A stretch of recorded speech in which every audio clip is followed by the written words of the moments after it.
Mari maju bersama, damaikan Indonesia.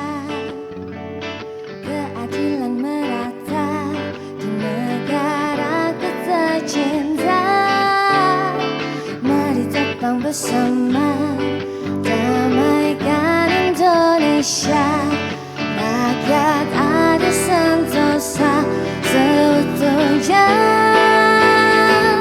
Di sini tempatnya untuk bersuara, rakyat Indonesia. Di sini ruangnya, solusi bersama, hukum di tengah kita.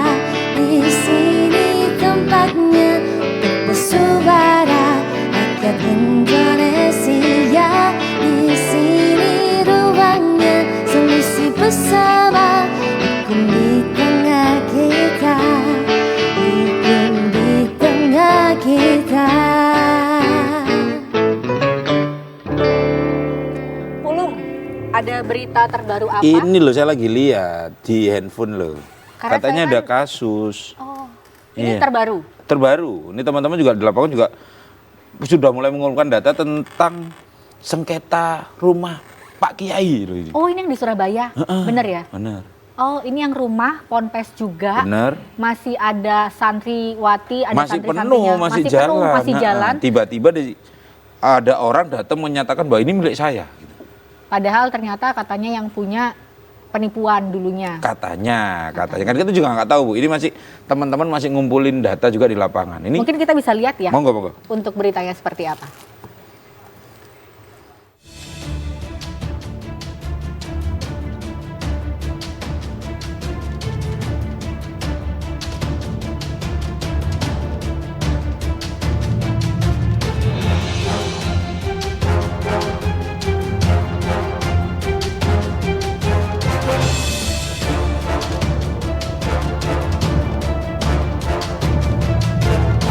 Sengketa kepemilikan rumah kerap kali terjadi di Jawa Timur, seperti kasus yang terjadi pada rumah yang menjadi pondok pesantren milik Kiai Haji Fakihuddin Masjikur Hasyim bernama Rodatul Banin Walbanat Al Masyikuriyah di Jalan Gang Lebar nomor 54 Jemur Wonosari, Surabaya. Sang pemilik pondok pesantren mengaku telah menjadi korban penipuan berkedok investasi pada tahun 2015 dan tidak pernah menerima uang. Sertifikat pondok pesantren kini sudah berpindah tangan ke orang lain. Pelaku penjual akta jual beli pondok pesantren itu tidak lain adalah Abdi Subhan dan Prayogi Utomo, dijual kepada Andreas. Kasus ini juga sudah dilaporkan oleh Hajah Aisyah, istri Kiai Haji Fakihuddin Masjikur Hasyim ke Polda Jatim. Sementara Kiai Haji Fakihuddin Masjikur Hasyim saat ini sudah meninggal dunia. Namun kini seseorang yang mengaku telah membeli rumah tersebut secara sah, yaitu Andreas, menggugat keluarga sang kiai untuk mengosongkan rumah dan pondok pesantren yang berisi puluhan santri dan santriwati tersebut karena sudah dianggap tidak memiliki hak untuk tinggal dan meminta mereka segera meninggalkan pondok pesantren tersebut.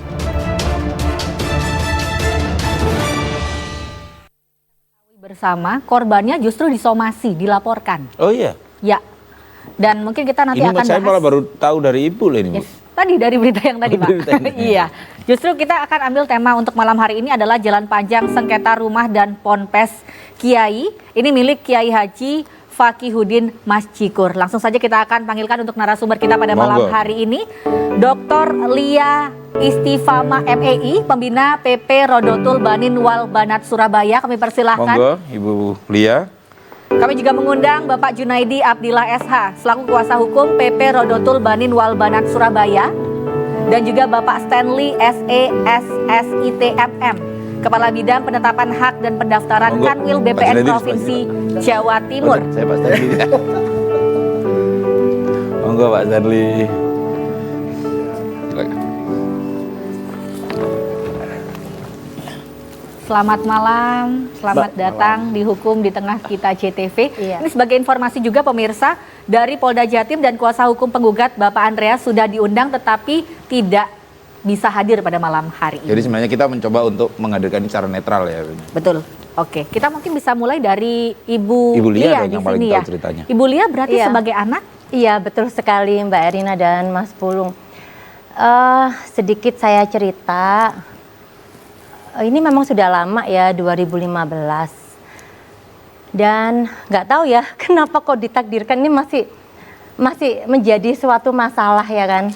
Cukup lama, 7 tahun berarti. 7 tahun, dan ayah saya kan almarhum bulan 4 ya Mbak, 2020.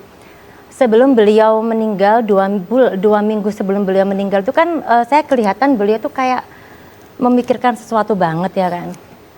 Ya kita tahu ini juga memang salah satu beban pikiran beliau selama ini, karena sudah dilaporkan Polda tapi kok mana kan gitu sih kelanjutannya. Dan saya sudah menyampaikan kepada beliau waktu itu, jangan sudah ndak usah pusing, apa sih semua itu masih bisa kita selesaikan, insya Allah pertolongan kan selalu ada. Saya Boleh sampaikan tahu begitu. nggak Mbak, ini kronologis awalnya peristiwa ini kalau ceritanya dari Bapak ya? Iya betul sekali, dan kemudian akhirnya kita pun membuka ini seperti apa sih kejadiannya, bahwa di tanggal 12 November 2015 itu kan beliau, ayah saya ini ditemuin sama salah seorang kader politiknya.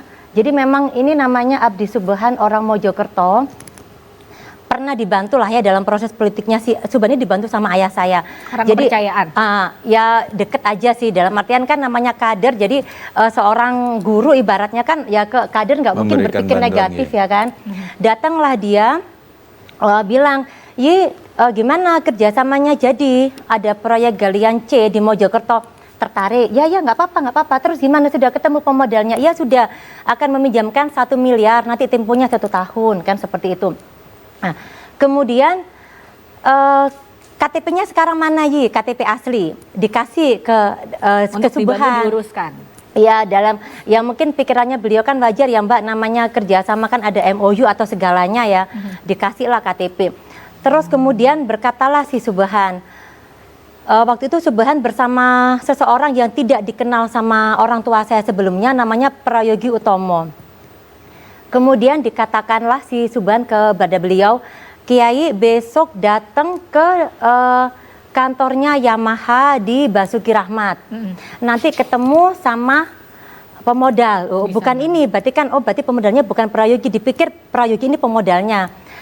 Ya udah, syaratnya apa? Bawa sertifikat ini Ponpes. Nah, kenapa kok Ponpes yang dijadikan sertifikat? Mungkin itu berawal dari seorang Subhan ya, namanya mengajak seorang ayah saya untuk usaha. Sebetulnya ada beberapa aset yang lain tentunya, cuman mungkin pinter-pinternya si Subhan ini kan Mbak untuk meminta yang aset pondok pesantren ini. Karena memang ya namanya di belakang kampus dihuni sama santriwati, jadi kan memang sangat hidup lah. Kalau itu seperti lebih strategis? Sangat strategis dan sangat produktif kan istilahnya. Kemudian datanglah besok di tanggal 13 November 2015 hari Jumat. Waktu itu ayah saya habis mengisi khutbah Jumat di Masjid YIN, ya kan, Uwinsa waktu itu. Oke, kemudian setelah selesai sholat Jumat, sudah selesai semuanya, berangkatlah ke Basuki Rahmat. Di situ ternyata sudah ada Andreas baru ketemu saat itu Mbak, sama Samuel temannya Andreas, kemudian ada Subhan sama Prayogi, dan ada juga seorang notaris namanya Ariana Yanuwatri Zanti, orangnya Sidoarjo, Jalan Kartini. Dari Ruko pondok 50C. cuma Pak Kiai saja Bu ya berarti? Iya, sama ibu saya. Nah, di situ baru kemudian dikenalkan bahwasanya seorang Andreas ini adalah pemodal untuk meminjami 1 miliar. Nah, kemudian dibukakan ya lembaran akte. Ya mohon maaf sih, ini sih saya sih mencoba dalam artian mencoba menebak-nebak. Bisa jadi waktu itu lembarannya itu kosong. Karena saya pernah Mas Pulung bertanda tangan itu hari ini titik-titik-titik menghadap titik-titik-titik. Jadi kayak kosong-kosong itu kadang-kala memang ada. Saya pernah mengalami sendiri. Nanti kemudian dikatakan sama pihak notaris ini memang masih kosong, nanti akan dilengkapi. Ibu tinggal tanda tangan di sini kan, seperti itu. Mungkin seperti itu yang terjadi karena ibu saya pun tidak melihat ada kata-kata jual beli. Apalagi memang percaya dengan Subhan ini. Iya, percaya karena namanya orang mungkin pengen usaha gitu ya Mbak ya. Ini mungkin panjang banget ini. Mungkin kita rehat sejenak sampai gitu ya. Subuh ya. Gitu. Oke. Kita akan lanjutkan lagi di segmen selanjutnya. Oke, Jangan siap. kemana-mana, tetaplah bersama kami.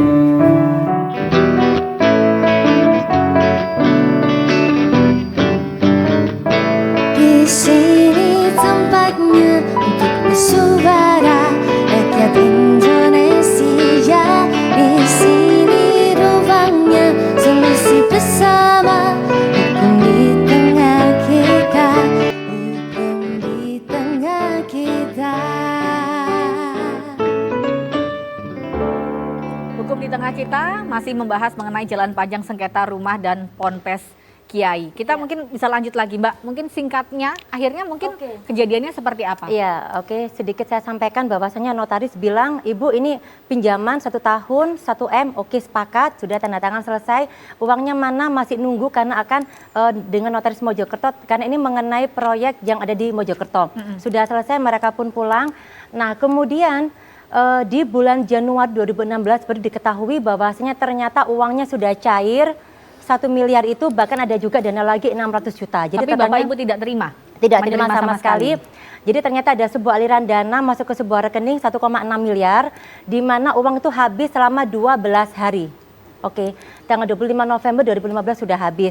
Nah, kemudian disitulah akhirnya muncul semuanya bahwa ini adalah sebuah tipu muslihat, termasuk ketika beliau menemui seorang Andreas untuk memastikan kok bisa mentransfer ke sebuah rekening, bukan rekening pribadi kami. Seperti itu, Andreas mengatakan, ya sudah Ibu tanya aja sama pihak bank. Saya sebut banknya enggak? Ya, ada salah satu bank lah ya. Ya, salah satu bank gitu ya. Bank lah. Itu yang bikin kok bisa padahal atas nama Bapak, tapi tidak Bapak sama sekali. Betul sekali. Ketika ditelusuri ternyata pihak bank tersebut ini bank besar ya Mbak ya. Mereka bilang bahwasanya BUMN besar sekali dan itu cabangnya di Margomulyo. Mereka bilang bahwasannya rekening bersama di bank tersebut bisa diambil salah satu pihak. Berarti yang mengambil bukan Bapak tapi pihak sebelahnya Bapak Subhan. Iya, betul sekali dan tidak ada pembukaan rekening dari pihak kami. Nah, kemudian akhirnya kan terjadilah pemblokiran karena ini ada suatu sudah jelas ini tipu muslihat ya. Kita blokir tanah itu di bulan Juni 2016 dan kita laporkan ke Polda tanggal 12 November 2016 dengan tindak penipuan dengan pelapor adalah Andreas DKK. Nah, kemudian setelah itu kan kita percayakan kepada pihak kepolisian yang terhormat ya kan. Nah, tapi kemudian di tanggal 25 Juni 2022 tadi Sabtu tiba-tiba kita terima surat bahwasanya ada somasi dari pihak Lili Kusmiati selaku pengacaranya seorang Andreas untuk mengosongkan tempat ini. Oke, karena dia merasa dia sudah membeli. Oke. Betul sekali. Kita ke Pak Stanley di sini. Pak, melihat sengketa seperti ini kan Ponpes Rodotul Banin Walbanat Surabaya. Ternyata pemiliknya adalah Kiai Haji Fakihuddin Masjikur Hashim. Ini menjadi korban penipuan, Pak. Kalau kita lihat kan di sini sebenarnya satu keluarga juga tahu. Seperti apa, Pak, kalau pengen cari keadilannya kira-kira? Ya intinya sebenarnya ini kan secara materialnya ini kan seperti apa. Apalagi kasus ini kan sudah masuk di peradilan umum. Dan perkaranya juga dan pihak BPN juga sebagai turut tergugat kedua kalau nggak salah. Menjadi tergugat ya BPN, Pak? Turut tergugat kedua. Jadi secara substansi materinya kan tidak etis kalau kita anu di sini. Tapi ini kan cuma merupa himbauan aja. Intinya kantor pertanahan atau ATR BPN itu adalah lembaga yang mengarusi atau tentang administrasi pertanahan yang ada di seluruh wilayah Republik Indonesia. Tentunya di dalam proses salah satu proses yang ada di Kementerian ATR BPN itu ada proses pendaftaran tanah. Nah, pendaftaran tanah ini ada pendaftaran pertama kali, ada proses pendaftaran dalam rangka pemeliharaan data. Nah, pemeliharaan data ini artinya adanya perbuatan-perbuatan hukum berkaitan dengan objek tanah. Inilah yang dicatatkan ke ATR BPN atau di kantor pertanahan di setiap kabupaten kota yang ada di wilayah Republik Indonesia. Tentunya secara materi perbuatan hukumnya itu antara para pihak dan PPAT. Seperti itu, Mbak. Oke, Ya. kita ke Pak Junaidi di sini selaku kuasa hukum. Kan dari tahun 2016 dilaporkan. Ini sebenarnya kan pasti sudah banyak usaha-usaha yang dilakukan secara hukum selama ini. Kenapa lama sekali? Apakah memang 2 orang ini sudah jadi tersangka? Ya, jadi begini, terima kasih Mbak. Ini sangat menarik ketika saya diajak oleh teman saya, rekan saya, sejawat saya untuk bergabung dalam mengungkap sebuah peristiwa yang sangat luar biasa ini. Ini saya kira tidak sederhana ini. Ini sudah melibatkan banyak unsur-unsur sehingga kemudian terjadi seperti ini. Nah, saya ketika diajak pertama kali pada waktu itu ada apa? Peristiwanya bagaimana? Saya menyerap dulu, tidak langsung percaya. Tapi saya harus membuktikan ketika saya tanda tangan surat kuasa, karena saya bukan kuasa yang lampau. Kuasa yang lampau itu sudah ya dianggap dalam tanda petik dipecat lah sama ibu atau bagaimana karena tidak ekspektasinya tidak ada ya. Oke. Maka kemudian sahabat saya Mas Hati Mulya Utomo ngajak, ayo Gus, ini ada seperti ini. Oke, kok menarik. Tapi saya percayanya antar percaya dan tidak percaya sebelum saya menemukan sebuah peristiwa-peristiwa dan bukti-bukti yang ada. Ya. Oke, ketika saya tanda tangan, lalu kemudian saya disodori ikatan jual beli yang saya pelajari, lalu kemudian surat kuasa menjual. Lalu kemudian saya tergelitik. Ini orang notaris Sidoarjo melakukan proses yang ada di Surabaya, oke lah, dalam tanda petik perikatan tidak jadi masalah. Nanti akan berimplikasi terhadap akta jual belinya nanti ini. Maka kemudian nanti ini ada kaitannya dengan checking dan macam-macamnya terhadap keabsahan-keabsahan dan produk-produk apa yang sudah dilakukan. Satu. Yang kedua, saya menemukan lagi di situ. Setelah saya pelajari, loh, ini harga jualnya berapa, diberikan kepada siapa, rekeningnya ada nggak? Ternyata tidak ada. Ya. Nah, ini kejanggalan-kejanggalan ketika saya mengkonstruksi, membedah lah. Nah, setelah itu kemudian saya menemukan peristiwanya di Surabaya ditulisnya di Sidoarjo. Oke. Iya, ini keanehan lagi nih. Nah, kemudian setelah itu, oke, saya coba karena memang sudah ada laporan pidana sebelum ada gugatan perdatanya oleh pihak Andreas, saya mencari langsung ke Polda saya. Ternyata penyidiknya sudah berganti. Saya tanya, loh, bergantiannya gimana? Ada penyerahan berkas nggak? Nggak ada. Terus berkas kita di mana? Bingung semuanya pada waktu itu. Tetapi laporan itu ada. Iya. Loh, ini nih berkas di mana ini? Saya atas izin Allah ternyata berkasnya ada di atas kepalanya. Loh, ini kok ada namanya Bu Aisyah katanya saya. Coba dong, bisa Bapak. Lengkap. Ini iya. Nah, coba saya ingin tahu berkasnya kayak apa sih sebetulnya. Loh Pak, ini urusan internal kita. Oke lah, saya tidak mau berdebat dalam materi itu. Jadi sebetulnya Anda ini mewakili saya. Kalau Anda itu mau berbuat tanpa ada laporan dari saya, nggak bisa apa-apa Anda. Berarti kamu itu harus memberikan informasi seluruhnya kepada saya. Kenapa itu tidak diatur dalam hukum acara? Yang diatur itu adalah hak terhadap Kalau boleh tersangka. tahu pengutipnya siapakah pada saat itu Aduh, yang menangani? kalau yang menangani, kok lupa saya. Oke. Saya Yang banyak jelas ini. berganti ya, Oke. Pak. Ya berganti. Saya cari itu. Mas sekarang ada di Siwas katanya. Tak cari. Mana Pak Anu? Pak siapa ya? Pak Irawan atau Pak siapa? Tak cari. Mas, sekarang sudah dilembahkan kepada Pak Yoma. Pak Yoma itu siapa lagi? Saya tanya. Pokoknya saya harus menyelesaikan ini dan saya harus tahu update-nya kayak apa. Karena ini adalah hak daripada pelapor dan ini harus diperjuangkan oleh saya. Nah, terakhir kemudian yang menjadi miris saya, apakah mental penyidik ini rata-rata seperti ini ya? Sehingga kemudian pelayanan terhadap publik ketika ada pelaporan atau terlapor apa dalam tanda petik kok kayak begini nih. Saya agak sedikit marah pada waktu itu. Karena setelah saya mau melangkah jauh, ternyata itu sudah P19. Tapi petunjuk dari jaksa itu tidak dipenuhi. Diambangkan sedemikian rupa. Dalam tanda petik, jangan salah kemudian kalau saya menduga, ini kalau seperti ini negara yang dirusak, kamu yang merusak negara ini. Jadi masyarakat tidak selesai, tidak clear. Pak jangan marah-marah. Lu bukan marah-marah. Memang faktanya harus dimarahin, kayak gitu kan. Kalau boleh tahu bahwa ketika melakukan itu di tahun berapa itu, Pak? Kemarin tahun 2021 akhir. Jadi saya menerima Padahal laporannya waktu itu tahun 2016. 16. Makanya saya pelajari betul itu Mas. Ini menjadi atensi saya ini. Bolak-balik saya. Kan saya kan harus pakai adat istiadat yang menghormati lah proses itu. Saya penghormati dulu deh kata saya. Jangan salah kalau saya nginjek-injek nanti. Karena saya saking jengkelnya kalau begini. Saya minta begini Mas. Sampean ini melakukan proses A sampai Z itu diakomodir, sampean punya jadwal. Ya. Saya tidak minta SP2HP enggak. Jadwal sampean ini masuk dalam kategori kasus ringan, sedang atau kasus berat. Faktanya ada. Dan yang menjadi ruang saya pada hari ini, saya fokus kepada Andreas sebagai pelapor daripada klien saya. Karena apa? DKK-nya sudah ditetapkan tersangka, tapi Andreasnya masih belum ditetapkan tersangka. Kalau memang Andreas itu tidak memenuhi bukti, SP3 dong, jangan diambangkan. Kalau memenuhi bukti, tersangkakan. Berarti yang sudah menjadi tersangka adalah Subhan dan Prayogi. Nah, mestinya kalau kemudian seperti ini, saya ingin tahu dong konstruksinya kayak apa. Ternyata Prayogi itu atas petunjuknya jaksa mengatakan memang perikatan pinjaman.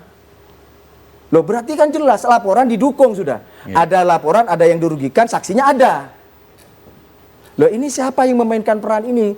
Seolah-olah terjadi ini pinjaman lalu kemudian ikatan jual beli. Sampai saya datangi notarisnya pada waktu itu. Hari Jumat habis saya ngimami, saya datang, Mas saya ini, Mbak, saya ingin tahu Bu, cerita, Mas, saya sumpah wallahi, semuanya bisa sumpah. Tapi jenengan membuat itu tidak kehati-hatian. Oke. Sekarang begini. Oke, Ya, oke. Nanti kita akan ya. lanjutkan Oke. di segmen selanjutnya ya Pak Ya, ya. karena Saya juga menarik ini, penasaran kasus kalau sangat untuk menarik ini. tersangka ini sanksinya akan seperti apa? Ya. Jangan kemana-mana, tetaplah bersama kami.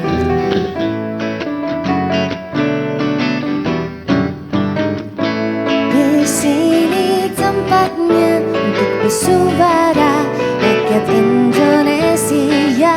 Di sini ruangnya solusi bersama. Hukum di tengah kita, hukum di tengah kita. Kembali lagi kita membahas jalan panjang sengketa rumah dan Ponpes Kiai. Kalau tadi Pak Junaidi sempat bilang yang sudah menjadi tersangka adalah Subhan dan Prayogi. Betul. Kalau boleh tahu ini nantinya sanksinya untuk menjadi tersangka akan apa? Maksudnya Pak? Untuk kan sudah ditetapkan sebagai tersangka. Ya, Nanti ke depannya sanksinya akan seperti apa? ya dia proses hukum berarti Belum tahu? Ya, belum karena memang ketika haknya polisi ya mau menahan dan tidak. Tapi kalau ini menjadi atensi agar kemudian mafia pertanahan itu tidak bermain-main, mestinya dikurung. Betul. Oke. Jadi mestinya Baik. dikurung dia. Bu Baik. Erna, saya tuh akhirnya berpikir nih. Betul. Kalau kasus-kasus seperti ini ketika tiba-tiba nimpa kita gitu. Betul. Makanya bingung tanya Karena Pak bisa Stanley dibilang sih. ini orang penting aja masih Iya. susah ini loh ngurusnya. Apalagi kita gitu. nggak ngerti gitu Iya. kan. Gimana Pak Stanley?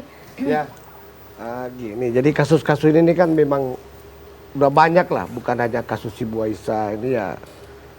Memang ada potensi-potensi itu yang perlu kita harus mitigasi dan harus kita minimalisasi. Tentunya ini kan di dalam mekanisme transaksi jual beli tanah ini kan memang ada proses atau tahapan yang harus dilalui. Kalau seperti mendengar kasus Ibu Aisyah ini kan seperti yang diceritakan Mbak Lia, ya ini kan masalah hutang piutang. Terus kok terbit PPJB. Ini masih dalam hukum perikatan. Nah, nantinya PPJB ini akan ditindaklanjuti dengan akte jual beli seperti yang disampaikan Pak Junaidi. Nah, di dalam prosedur untuk menindaklanjuti PPJB ini dengan AJB tentunya ada proses pengecekan. Setelah pengecekan ini nanti ada kewajiban-kewajiban yang harus dipenuhi oleh kedua belah pihak. Kalau ini PPJB berarti kan apalagi sudah ada kuasa. Nah, ini mungkin untuk menjadi perhatian lah seluruh warga di dalam melakukan suatu perikatan itu harus jelas, dan sebenarnya di dalam tata cara atau mekanisme seorang notaris atau PPAT sebelum membuat akta harusnya ada beberapa hal yang harus diperhatikan di dalam mekanisme di dalam pembuatan akta. Pertama, persiapan, mengecek objek ini betul-betul clean and clear atau tidak. Kedua, setelah clean and clear, para pihak dipanggil. Para pihak ini pertama kedewasaan, dia cakap hukum atau tidak. Ya. Ketiga, kapasitasnya para pihak ini apa? Apakah kuasa atau bukan? Dan yang paling terpenting adalah komparasi daripada akte itu. Karena ini semua isinya ada di dalam, dituangkan di dalam akte, klausul-klausul yang ada di dalam akte jual beli tersebut. Dan itu setelah harus dibacakan, Pak. dibuat, itu pun harus dibacakan kepada seluruh pihak. Supaya paham apa yang mereka buat, perbuatan hukum yang mereka lakukan ini sudah disepakati atau tidak. Ya. Sehingga tidak menjadi kabur atau sumir. Sehingga maksudnya akte ini yang dibuat ini perikatan jual beli. Oh ya, dia setuju atau tidak? Kan tentunya ya apa yang telah disepakati sebelum mereka menghadap ke pejabat, notaris atau pejabat PPAT, tentunya sudah mereka pahami apa yang akan mereka lakukan. Nah, ini juga kepada para notaris PPAT ini kan sebenarnya kode etik dan tata cara pembuatan akta-akta otentik itu sudah diatur di dalam KUH Perdata maupun di dalam aturan PP 37 tahun 98 tentang pembuatan akte. Nah, berdasarkan permen yang baru, perikatan jual beli pun sekarang, permen 18 tahun 2021, itu wajib untuk didaftarkan di kantor pertanahan. Untuk perjanjiannya itu. Ya, untuk PPJB itu. Sehingga nanti runtutan peristiwa hukum ini bisa-bisa betul-betul struktur, sehingga nanti AJB-nya siapa melihat dia punya PPJB itu nyambung riwayat perbuatan hukum yang telah dilakukan oleh para pihak. Nah ini juga mungkin ya himbauan, jadi masyarakat juga jangan asal menandatangani tanpa membaca apa isi daripada Yang ditandatangani. akte-akte yang akan terkait dengan perbuatan hukum atau perikatan itu, sehingga nanti dampaknya ya seperti yang terjadi pada Ibu Aisyah ini. Ya di situ juga artinya kita harus Hati-hati, Pak. netral lah, bahwa apa kewajiban dari para pihak ini apa, harusnya dia paham apa yang saya akan tanda tangan ini, harus dia paham betul. Jangan sampai nanti akibatnya bisa merugikan dia sendiri, seperti itu Mbak.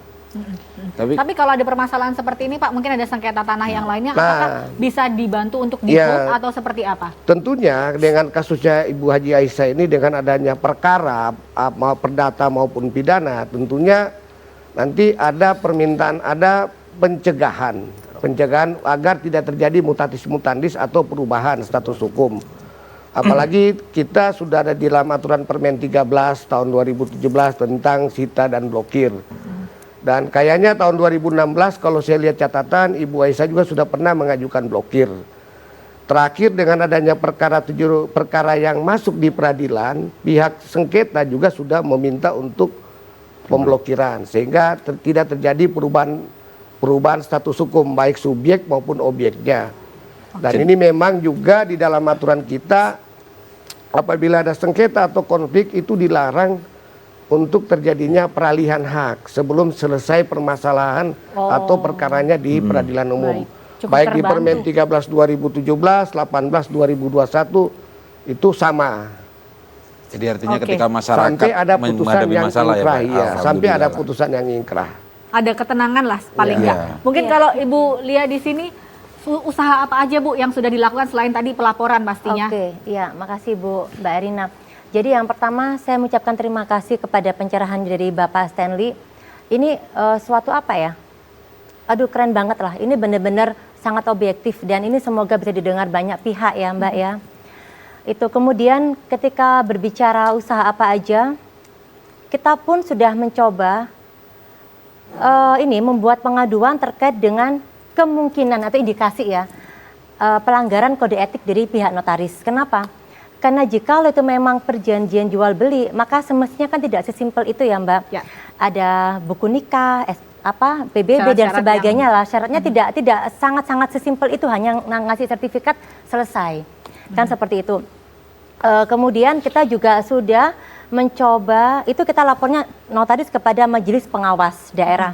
Kemudian terkait dengan pihak bank setempat, mengapa? Karena pada buku rekening yang kita tuh tahunya baru di bulan Januari 2016 ditunjukkan sama si Subhan dan Prayogi, ada sebuah buku rekening Prayogi Utomo, bawahnya tuh ayah saya Hamaskur Hashim, di kolom tanda tangan hanya tertera tanda tangannya Prayogi, nggak ada tanda tangannya ayah saya, dan alamat di dalam buku rekening sampul ini adalah alamat Jalan Gubeng sekian, itu alamatnya si Prayogi. Dugaan kami karena kami nggak ada rumah di Gubeng itu. Nah kemudian ketika kami tahu dibantu Mas Jun, kita mendapatkan beberapa dokumen ya, termasuk rekening koran. Itu kemudian kita ketahui di rekening koran bank tersebut itu keterangannya Prayogi Utomo, nama di rekening koran. Padahal tabungan bersama, tapi Bapak tidak pernah menandatangani. Tidak ada, dan di situ kelihatan hanya nama Prayogi Utomo. Ini berarti rekening apa? Dan bank bisa mengeluarkan itu atas nama bersama. Itu yang juga dipertanyakan. Ada ATM-nya juga, jadi dia bisa mengambil tunai secara ATM. Oke, ini sebagai informasi juga, sebagai kita juga mungkin bisa cross check. Benar ya Mbak Lia ini termasuk juga ada hubungan keluarga dengan Gubernur Jawa Timur? Oh iya. Gimana nih? Padahal ada hubungan keluarga loh, tapi masih ternyata agak susah ya. Ya intinya mungkin ini bagian perjuangan ya. Mungkin Allah Subhanahu wa taala mentakdirkan kami dapat ini supaya kita sama-sama open. Banyak lomba di luar sana korban serupa nggak bisa bicara. Betul, karena juga nggak tahu harus kemana. Iya, dia mau lapor polisi, dia punya bukti nggak? Orang kadang kebingungan kan. Mau lapor, kalau dilaporin balik bagaimana? Nggak semua orang tuh memiliki mental yang ini kuat. Dan kadang-kadang juga untuk fight juga harus mengeluarkan banyak tenaga, usaha, uang. Itu juga Pasti. Dan saya sudah melaporkan, maksudnya mengirimkan surat kepada bank tersebut, bahkan kepada pusatnya sudah kita sampaikan, dan jawabannya dia sangat simpel, ini joint account ya, rekening Artinya bersama, rekening itu punya ya, bersama. bisa diambil salah satu. Oke. Memang kita seperti itu. Ke Pak Junaidi di sini, Pak. Ya. Ini kalau dilihat, apakah ini komplotan? Kalau Bapak melihat sendiri Iya. ya, ini dari mulai tadi yang disebutkan Andreas, Notaris, Prayogi, dan orang-orang ini tuh, apakah sebenarnya tersangkanya cuma 2 atau sebenarnya ini barengan? Kalau saya itu bil jamaah ya, semuanya itu harus bertanggung jawab. Kan begitu Pak Stanley ya? Karena apa? Saya yang menggelitik saya itu membuat rekening bank tanpa kemudian hadirnya salah satu, lalu kemudian tidak ada tanda tangan, tidak ada kuasanya yang ada di situ, juga melakukan apa, tiba-tiba terjadi rekening bersama. Ini kan loh, kok sangat longgar banget ya pembuatannya. Untuk bikin, betul. Iya. Padahal harusnya susah. Iya, sangat susah mestinya, Lainnya karena dari melibatkan satu. orang lain kan begitu kan. Nah, satu yang kedua, ini yang bertindak mestinya kalau kemudian yang bekerja sama itu adalah bosnya, yang bertindak yang pertama kali yang datang melakukan proses atau via telepon atau apa, almarhum Abah Maskur Hasyim mestinya. Tapi ini dibalik, Prayogi yang bertindak, sisi keduanya Abah Maskur Hasyim. Oke. Jadi insya Allah semuanya ini sebetulnya kalau mau diungkap betul ya sangat jelas. Pelakunya ada, perbuatannya ada, semuanya ada Mbak. Tinggal Tindakannya. apakah karena belum ada apanya atau ada apa di baliknya? Enggak tahu Berarti saya. ini yang 2 tersangka tadi belum ditahan? Belum ditahan. Sekarang Tapi kemarin orangnya ada? Hah? Orangnya ada maksudnya? Yang satunya katanya sudah melarikan diri. Oke. Jadi saya menggelitik. Saya minta konfirmasi kembali.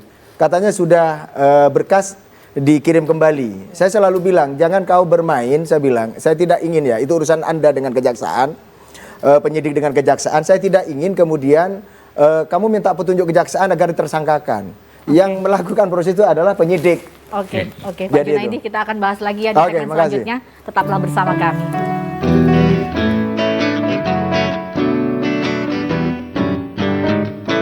Di sini tempatnya untuk bersuara, rakyat Indonesia. Di sini ruangnya solusi bersama di tengah kita. Untuk Anda pemirsa yang ingin memberikan komentar atau pertanyaan mengenai kasus malam hari ini yang kita bahas di Hukum di Tengah Kita JTV, Jalan Panjang Sengketa Rumah dan Ponpes Kiai, boleh menuliskan pesannya melalui nomor WhatsApp yang ada di layar kaca Anda. Dan ada ini yang sudah masuk? langsung masuk Bu Erina, dan ini dari seorang pengamat hukum di Mojokerto. Namanya Pak Effendi Kurniawan. Jadi bertanya untuk Pak Stanley, melihat posisi kasus seperti ini, pengalihan hak atas tanah seperti peristiwa ini sepertinya marak terjadi. Kalau misalnya dalam peristiwa ini yang diduga kuat ada dugaan beberapa tindakan pidana, baik itu penipuan dan atau membuat akta autentik palsu, apabila nantinya terbukti bahwa hal itu beneran palsu, apakah terhadap pengalihan hak misalnya sudah terbit sertifikat, apakah bisa langsung dibatalkan sertifikat itu atau tetap melalui mekanisme peradilan perdata atau PTUN? Ngoten, Pak. Ya, makasih. Jadi kalau terkait dengan pembatalan sertifikat itu kan ada pembatalan haknya, ada pembatalan peralihannya. Jadi terkait dengan mekanisme pembatalan tersebut ini sudah diatur di dalam Permen 21 tahun 2020 tentang penanganan dan penyelesaian kasus sengketa pertanahan. Nah, kalau ini memang terbukti sudah ingkrah bahwa itu ada dan itu akte otentik yang palsu, tentunya dari dasar putusan itu kita akan melaksanakan proses pembatalan sertifikat. Nah, pembatalan sertifikat ini ada yang pembatalan karena putusan pengadilan, ada yang pembatalan karena cacat administrasi. Nah, yang cacat administrasi ini apabila belum melebihi 5 tahun dan memang diduga ada cacatnya, dan itu bisa kita lakukan pembatalan. Tapi kalau sudah melampaui 5 tahun itu harus melalui proses peradilan, tuh seperti itu. Nah, ini juga ada yang tanya Pak, Bu Rina dari Surabaya, Kalau ada kasus sengketa, apakah untuk permohonan jual beli, untuk pengajuan hold, apakah nunggu putusan inkra atau betul? Jadi kalau terkait untuk perubahan status hukum subjek maupun objek, saya kira udah jelas di Permen 13 tahun 2017 di pasal 25 dan pasal 35 terkait kalau adanya sengketa atau perkara itu untuk proses perubahan subjek atau peralihan itu tidak dimungkinkan. Begitu juga di dalam Permen 18 tahun 2021. Kecuali dalam hal lelang. Di dalam lelang itu di Permen 16 tahun 2021 jelas ada di pasal 26 kalau nggak salah itu bisa sepanjang si penerima itu ada pernyataan. Tuh. Tapi kalau untuk terjadinya mutatis mutandis jual beli itu tidak dimungkinkan. Harus menunggu sampai ada putusan yang ingkrah. Ini mungkin yang lebih menenangkan kepada masyarakat ya. Betul, betul. Oke, kita beralih ke Ibu Lia. Ini sampai sekarang Ponpes masih jalan? Kalau boleh tahu ada berapa santri dan santriwati? Kalau yang perempuan 80, kalau yang laki-laki 20 lebih. Cuman beda tempat. Kalau itu kan memang hanya perempuan saja. Dan yang dipermasalahkan ini? Iya, yang perempuan. Boleh saya coba masuk Mbak Erina tadi mengenai pertanyaan itu memang iya, banyak sekali ya kasus serupa. Bahkan ketika kita menghadiri sidang majelis pengawas, itu salah satu yang menyidang, itu menyampaikan kasus seperti ini, itu ada 3 meja. Oke, berarti kan banyak. Cuman ada sebuah statement yang agak menggelitik. Ini mungkin harapan saya sih menjadi ini ya, aware buat semua orang ya. Salah seorang menyampaikan seperti ini, banyak orang mengatakan itu bukan jual beli, utang piutang, dia nggak mau ngaku. Terus saya bilang, oke Bu, saya tidak mencari pembenaran, tapi saya coba bertanya, bolehkah kita melihat akte yang asli? Bukan apa, kita kan penasaran Mbak Erina, apakah benar beliau ini sudah bertanda tangan ataukah dipalsu, kan seperti itu. Oh nggak bisa, itu hanya notaris. Oke, ini kita dari kan cuma notarisnya? bertanya saja. Oke. Iya. Oke. Nah ini akhirnya sama ini dengan WhatsApp selanjutnya dari Pak Roni. Dan itu juga pikiran saya juga seperti ini. Orang yang paham hukum seperti ini, yang saudaranya nggak dari orang penting masih bermasalah, apalagi kita ini sama ini. Bacanya seperti ini. Sebenarnya banyak. Cuman yang lain mungkin pada akhirnya mengikhlaskan dan diam karena tahu kalau bergerak akan mengeluarkan banyak sekali waktu, Saya tenaga nggak dan setuju uang Bu kalau juga. itu diamnya iya, mengikhlaskan enggak Bu. Oh iya benar, itu setuju saya, ikhlasnya enggak. Oke, ini untuk yang ada di studio juga kabarnya ada yang ingin bertanya, boleh silahkan Bapak, namanya siapa? Mohon izin bertanya, nama saya Nur Hidayat, kebetulan kenal juga. Yang saya tanyakan adalah di sini terkait, sebenarnya mau tanyakan ini kewenangan bank. Saya mengangkat di sini ada asas proporsionalitas, yaitu kewenangan. Kapasitasnya dua pihak yogi dengan subhan sehingga bank ini beraninya menerbitkan ATM bersama. Kapasitasnya ini apa di sini? 1. 2, pertanyaan asas kebebasan berkontak dalam perjanjian. Di sini yang saya tanyakan, apakah para pihak itu betul-betul menghadap dari perjanjiannya ini saya lihat para pihak ini berada saat itu berada di Sidoarjo. Yang saya pertanyakan, apakah para pihak ini betul-betul dilakukan di Sidoarjo atau di Surabaya? Bagaimana dari sisi hukum perjanjiannya kalau terjadi di sini? Ini fakta ini bahwa para pihak saat ini berada di Sidoarjo. Ada keterangan palsu di sini. Bagaimana menurut pandangan hukum? Mohon izin pencerahannya. Terima kasih. Silakan Pak Stanley mungkin ya. Terima kasih Bapak Nur Hidayat. Pak Junaidi dulu siap. mungkin. Monggo. Pak Junaidi dulu. Oh gitu. Karena lebih tepat. notaris Iya. ini. Iya.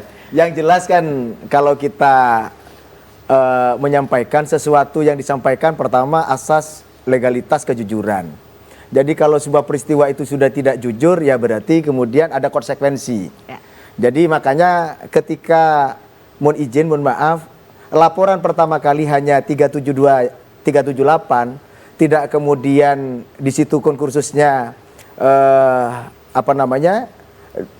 263 atau 266, ini menjadi problem. Sehingga kemudian yang membuat dalam hal ini notaris mestinya ikut di situ.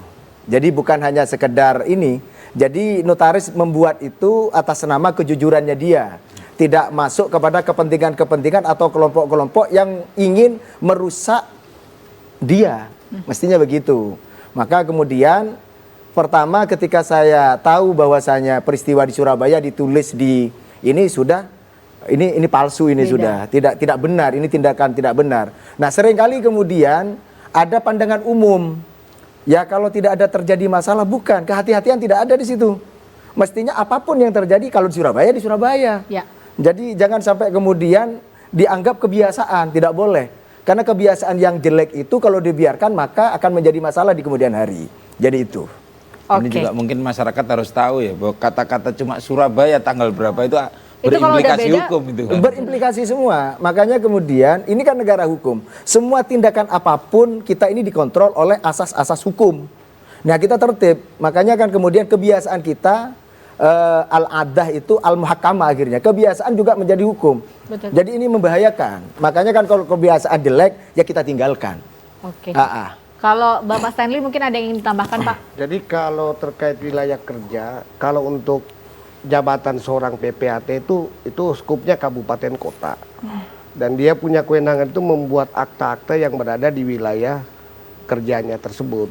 Nah, kalau notaris pengetahuan saya Undang-Undang 30 ya 2004 itu provinsi dia, wilayah. Ya. Oke.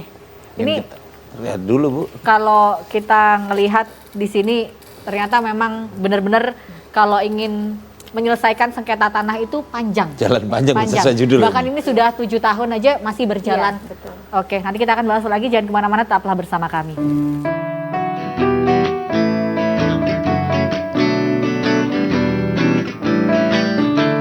Sini tempatnya untuk bersuara rakyat Indonesia.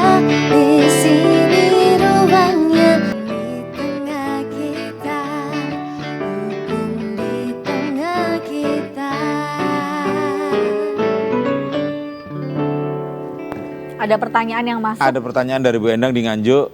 Jadi memang dari melihat ini beliau bertanya, apakah boleh utang piutang dibuatkan PPJB dan kuasa menjual oleh notaris, dan apakah para pihak memang tidak boleh melihat akta yang ditandatangani? Gitu. Benarkah seperti itu? Apakah aturan itu memang benar? Ya enggak, ya, pasti tidak boleh lah. Ya kalau perikatannya ya pinjam meminjam, tidak boleh. Oke. Jadi ada unsur mau menipu akhirnya. Oke. Jadi karena peristiwanya tidak boleh saling memaksa kan masalahnya. Sepakat. Jadi, Baik, mungkin di segmen terakhir ini kita bisa dengarkan juga mungkin saran-saran nih Pak untuk yang sedang menghadapi kasus yang sama. Harus berbuat seperti kalau apa? saya terus terang, kalau ada kasus seperti ini ya laporkan kepada yang berwajib. Dan saya minta kepada yang berwajib harus serius menangani. Salah satu ukuran serius menangani masalah masyarakat itu membuat perencanaan yang dipublish, yang diminta atau tidak dia buat perencanaan. Kalau memang itu dalam kategori kasus yang sangat ringan, waktunya 3 bulan satu misal, ya 3 bulan dia buat apa saja tahapannya.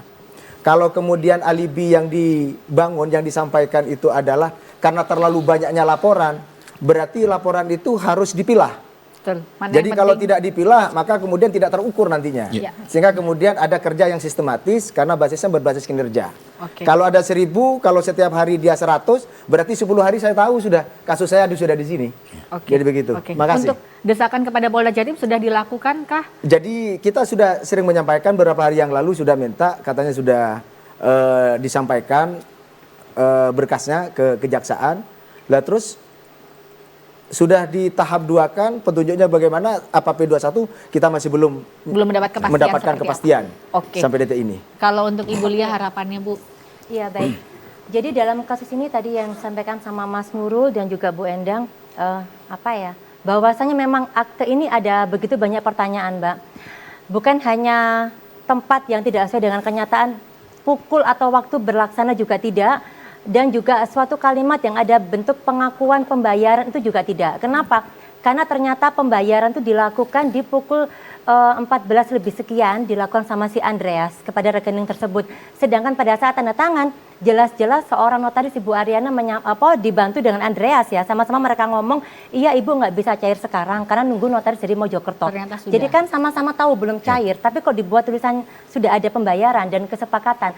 Kemudian yang paling penting adalah di dalam gugatan yang kami terima tidak ada masuk nama Prayogi Utomo selaku penerima dana yang diakui oleh seorang Andreas. Iya, memang dia penerima dana. Itu tidak dimasukkan sebagai tergugat.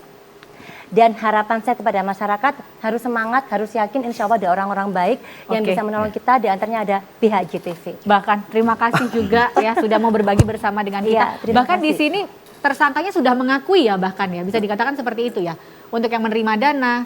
Iya, Andreas mengakui memang uangnya diterima sama si Prayogi. Sampai bilang ke ibu saya, ya udah Bu minta aja Prayogi sama Subhan. Nah, tapi kenapa nggak dimasukkan dalam gugatan? Oke, Gitu. baik. Oke, kalau Pak Stanley Pak, apa-apa yang perlu diperhatikan? Saran Pak, untuk masyarakat. Kalau kami ya dari pemerintah khususnya Kementerian ATR BPN mensarankan kepada seluruh masyarakat untuk hati-hati terhadap penandatanganan dokumen-dokumen apalagi yang berkaitan dengan perikatan atau perbuatan hukum lain jual beli hibah apa, dan juga kepada para notaris PPAT ya norma dan etika dalam rangka pembuatan akta itu betul-betul dilaksanakan seperti apa sehingga apa yang mereka buat perikatan atau perjanjian jual beli itu betul-betul secara terang-benderang dipahami oleh kedua belah pihak. Dan juga hati-hati dalam rangka dalam memberikan dokumen-dokumen apalagi dokumen-dokumen berupa sertifikat. Betul. Itu kepada pihak lain yang mungkin bisa disalahgunakan karena kejahatan itu ya kalau ada kesempatan pasti dilakukan. Mungkin itu Bu dari kami. Terima kasih. Sepercaya-percaya kita dengan seseorang ini yang jadi pembelajaran ya pada akhirnya kita tetap harus kritis Hati-hati. untuk baca apa yang kita tanda tanganin. Mungkin terakhir Mas Pulung ada yang ingin disampaikan melalui WhatsApp. Monggo mungkin Kok masih bisa ada lagi dilihat. dia? Ibu lebih tahu WhatsApp Ini saya dapat daripada saya informasi sendiri. saya, iya. Ini Saya ada intel terakhir loh. ini, bagaimana pembuktian jika ternyata persepsi klien dengan notaris berbeda, yang mana klien menganggap itu hutang piutang sedangkan notaris menganggap jual beli, dari Mas Bagas di Kediri. Oke. Mungkin sedikit Pak gitu Pak, Stanley kalau ada mungkin. persepsi yang berbeda seperti ini. Ya kita buktikan. Jadi artinya klien menyampaikan apa dan ada bukti apa, lalu kemudian dikomparasi. Jadi bukti itu. Jadi sehingga seperti ini, Bu Ariana menulis, tapi ketika kita pelajari ada beberapa unsur ketidakhati-hatian. Pertama, dia mengirim mestinya kalau memang ada penjualan, ini mau dibayar secara tunai atau ditransfer. Kalau transfer kemana? Nah, yang menjadi persoalan ini kok transfer kepada orang, perikatannya antara Bu Aisyah kalau itu terjadi satu misal. Ya. Terjadi perikatannya antara Bu Aisyah dengan Andreas. Artinya ada cara persamaan persepsi dulu ya Pak, Iya, ada apa semua yang ditulis. menyamakan, tidak langsung. Makanya kan kita ini menggali. Kemarin kan betul-betul menggali saya. Ya. Karena saya khawatir juga apakah yang benar klien saya atau yang benar mereka. Tapi ketika ada fakta-fakta begini, loh. Ya, ini yang harus. Baik. Terima kasih untuk Iya. Ibu ya, terima kasih juga Pak Stanley, Pak Junaidi di sini, terima kasih banyak untuk sudah berbagi bersama dengan kita. Ini juga sebuah informasi yang akhirnya kita tahu kira-kira harus berlaku apa kalau misalnya memiliki permasalahan yang sama, termasuk juga apabila ingin melakukan jual beli tanah, ya kan. Dan akhir kata saya Irina Koto, Saya Pulung Siswantara. pamit undur diri, kita ketemu lagi minggu depan di Hukum di Tengah Kita CTV. Selamat malam, sampai jumpa.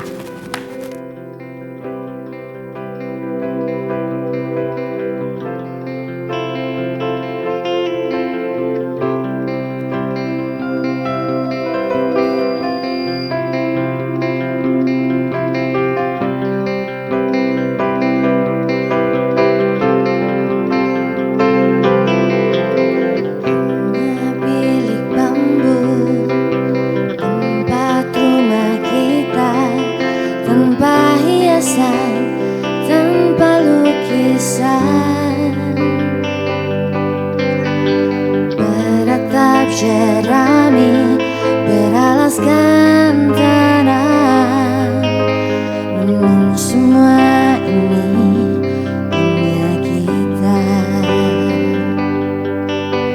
Memang semua ini milik kita sendiri.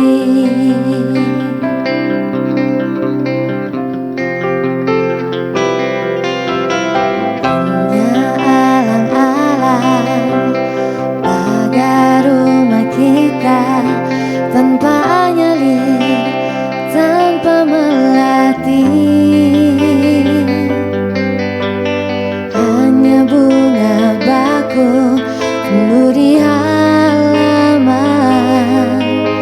Namun semua ini